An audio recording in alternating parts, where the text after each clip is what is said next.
One of Oregon's top elected officials apologizes to the public. That's first at 5.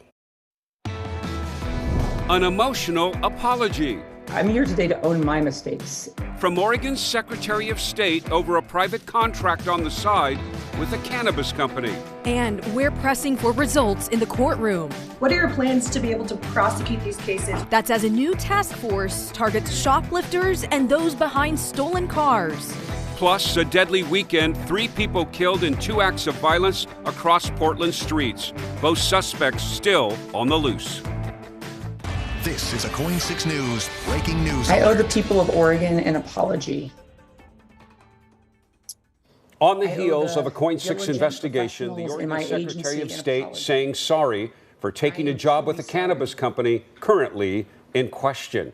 At 5 o'clock, I'm Jeff Gianolo. And I'm Elizabeth Din. Let's set this up for you a bit and go back to Thursday when our investigator Elise Haas told you about the owners of this very company, La Moda, this cannabis company here. Well, her reporting exposes how the owners let the Southeast Portland property get taken over by squatters, and that Secretary of State Shemia Fagan was working as a consultant for the company. Elise joins us now with much more information about how much the Secretary of State was making on the side and what steps she's taking as a result of the public outcry. Elise? So when I learned on Thursday morning from La Moda that Shemia Fagan was working for them, the Secretary of State's office later confirmed that Shemia Fagan was going to continue to do so.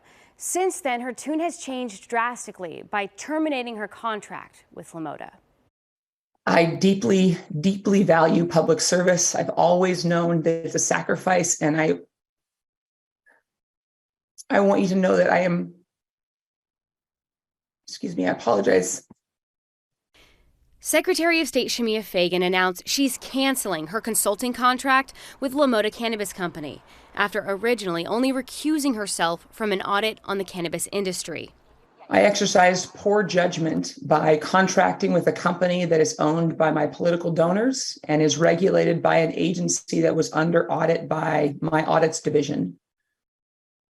I am sorry for harming the trust that I and so many others have worked so hard to build. This comes after KOIN 6 learned and Willamette Week reported La Moda has millions of dollars in state and federal tax liens and lengthy litigation for numerous unpaid bills. Thursday, I also reported that they're in trouble with the city of Portland for letting squatters take over this derelict property they've owned for 3 years. Today, I asked her why she didn't respond to my emails about several of these concerns 3 weeks ago. Elise, I'm here today to own my mistakes. It was poor judgment for me to engage in a contract with a company that was regulated by an agency that I was auditing. And that's my mistake, and that's nobody's fault but mine. And that's what I'm here to do, is to own that mistake. The reporting that has been happening, I learned about it at the same time that all of you did. I didn't know about any of that when I took that contract. Documents signed in late February show La Moda was paying Fagan $10,000 a month with the opportunity to earn $30,000 in bonuses. That's when Fagan recused herself from an audit on the cannabis industry that was already near completion. Fagan says she met the couple behind La Moda Cannabis, Rosa Cazares and Aaron Mitchell, while running for office in 2020. Later accepting $45,000 in political donations from them. I believe the right thing for me to do is redirect as much of their political donations as I have left in my PAC as I'm able. I have decided to empty my PAC and donate its entire ballast to the Oregon Humane Society. Fagan says she spent 15 hours a week working for La Moda and also works at Willamette University Law School teaching a class for 4 hours a week. She says she did so to make ends meet as a divorced single mother of 2. Fagan's base salary as Secretary of State is $77,000. Fagan promises she followed the ethics guidelines while obtaining private employment. I am not here today to defend my rule following.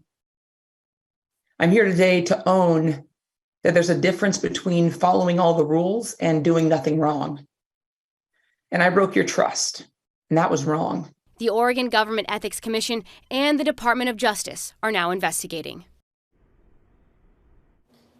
So late Friday, the governor's office asked the Attorney General to examine the Secretary of State's recently released audit of the OLCC's cannabis program. And while Governor Kotek expressed her disappointment with Fagan's relationship over the weekend because of this cannabis company, it is important to note that Kotek also accepted $63,000 in campaign donations from the couple, their company, and their PACs. Okay, so the governor accepted $63,000 in political contributions.